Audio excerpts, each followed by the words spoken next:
Melhorou?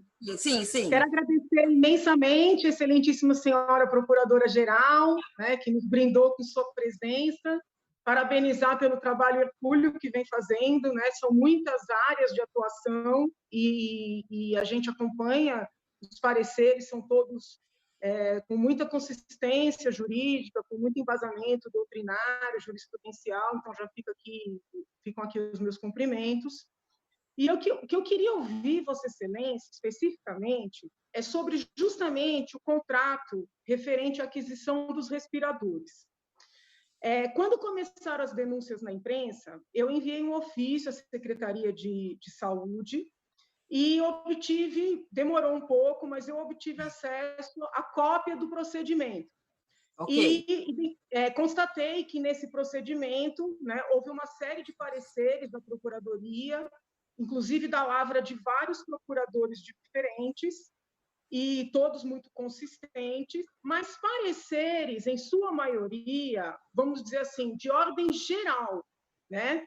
Por exemplo, houve lá um parecer referência para essas contratações em época de pandemia, depois algumas notas técnicas possibilitando o pagamento antecipado em razão da emergência. Só os últimos pareceres é que falaram mais objetivamente sobre a contratação em si. Sim. Quais são os pontos que eu queria, se possível, ouvir Vossa Excelência?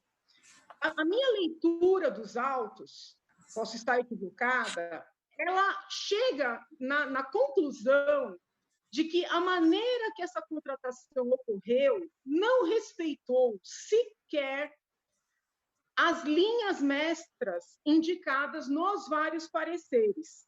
Porque, quando nós analisamos os pareceres dos vários procuradores que funcionaram nos autos, existem linhas mestras, né? Uhum. Vamos dizer assim, ao mesmo tempo que a Procuradoria afastou uma série de exigências do período de normalidade, ela apontou linhas mestras.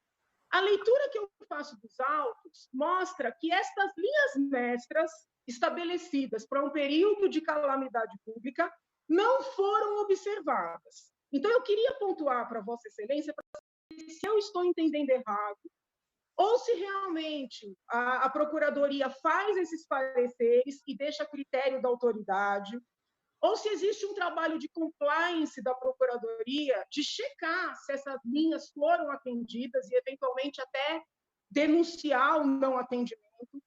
E eu vou expor aqui os pontos que mais me chamaram a atenção.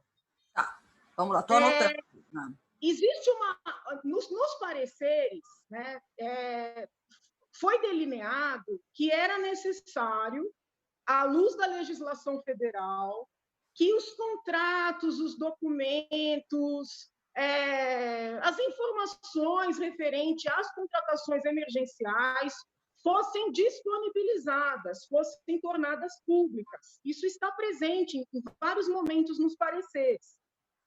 Ocorre que os contratos referentes aos respiradores, e aí eu falo contratos de forma geral, não só do ponto de vista do instrumento de contrato, eles não foram disponibilizados.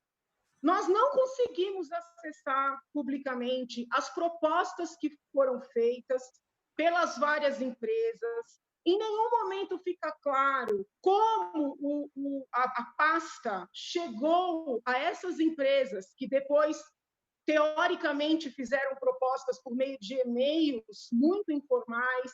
Então, assim, eu identifico que essa orientação dada pela Procuradoria, com base na legislação federal, que inclusive é citada nos pareceres, ela não foi observada. Um outro ponto que a Procuradoria traz nos seus pareceres é que contratações acima de 10 milhões, e aí a Procuradoria até cita o decreto, precisam passar pelo crivo pessoal do secretário da pasta. E, diferentemente do que ocorreu com outros contratos, como, por exemplo, os contratos dos hospitais de campanha, que foram disponibilizados na internet, outros contratos foram assinados, foram encabeçados pelo secretário da pasta. Este contrato em especial, ou esta contratação, ela foi toda feita por uma coordenadoria. que foi um ponto que, para mim, desde o início, causou muita estranheza.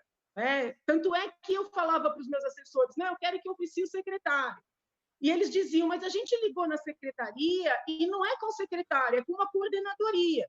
Isso me causou estranheza desde o primeiro momento.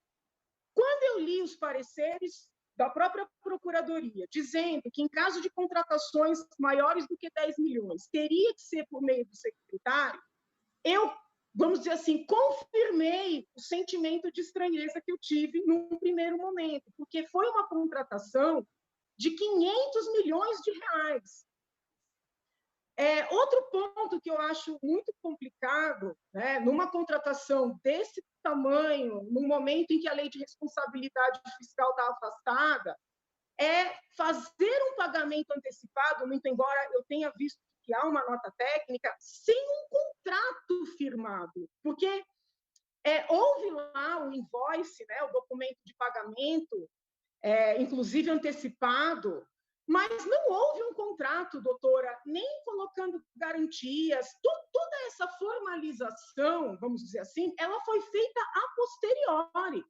Mesmo a multa que o governador o tempo inteiro fala nas coletivas, ela foi estabelecida a posteriori. E os pareceres dos vários procuradores que funcionaram nos autos, eles exigem que, assim, eles colocaram como requisito para o pagamento antecipado o estabelecimento de garantias. Então, para mim, essa contratação foi toda feita, inclusive, contra os próprios pareceres.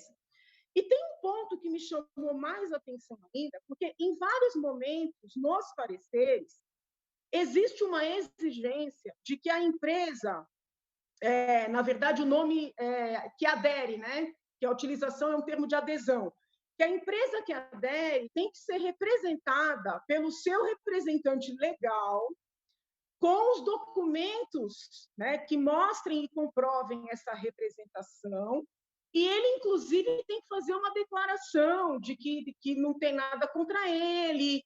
E, assim, tem uma criatura que aparece nesse processo, na minha percepção, do nada, que é um senhor chamado Basílio Fantazes. Ele aparece como representante, né? Ele aparece em e-mails, na verdade, como representante da empresa que foi contratada para fornecer os respiradores. Ele faz ali algumas comunicações, inclusive referentes ao pagamento de antecipação, mas em nenhum momento, Excelência, no contrato, no processo inteiro, é um processo de quase 400 páginas, existe um documento sequer ligando esse senhor à empresa Richens, acho que é essa a pronúncia que foi a empresa, vamos dizer assim, selecionada para fazer a venda. Então, eu queria entender se o papel da Procuradoria é um papel assim de aconselhamento, vamos dizer, teórico, ou se a Procuradoria não teria também o papel de identificar que a empresa selecionada estava sendo representada por alguém que não tinha sequer um instrumento de procuração. Eu não sabia quem era esse senhor. Então, eu só atentei para ele quando saiu uma matéria, agora eu não sei se foi na Folha ou no Estadão, dizendo que ele tinha sido tesoureiro de um partido político e que já tinha sido alvo de buscas e apreensões em outros estados da federação. Aí eu fui buscar essas notícias das buscas. Ele tem uma empresa de informática, né? Ele não tem nenhuma ligação com a área de saúde. Então, assim, é um contrato feito por uma coordenadoria onde a empresa selecionada é representada por um cidadão que, antes da contratação, com uma mera busca no Google, a gente identifica que tinha sido alvo de busca e apreensão. Então, eu queria entender se a Procuradoria não precisaria ver, né, essa situação, na medida em que os próprios pareceres exigem um documento formal de representação. E aí, uma outra coisa que também, quando eu olhei a documentação a primeira vez, eu tomei cuidado de pedir para uma assessora ler também, para a gente não ficar com nenhum vício, vamos dizer assim, de ordem política, Na primeira vez, eu não tinha atentado para um detalhe que depois eu atentei quando saiu na imprensa. Quem indicou essa empresa a fazer a negociação com a secretaria foi a Invest São Paulo, que, teoricamente, seria como um equivalente do BNDES no nosso estado. O BNDES é uma instituição financeira autônoma.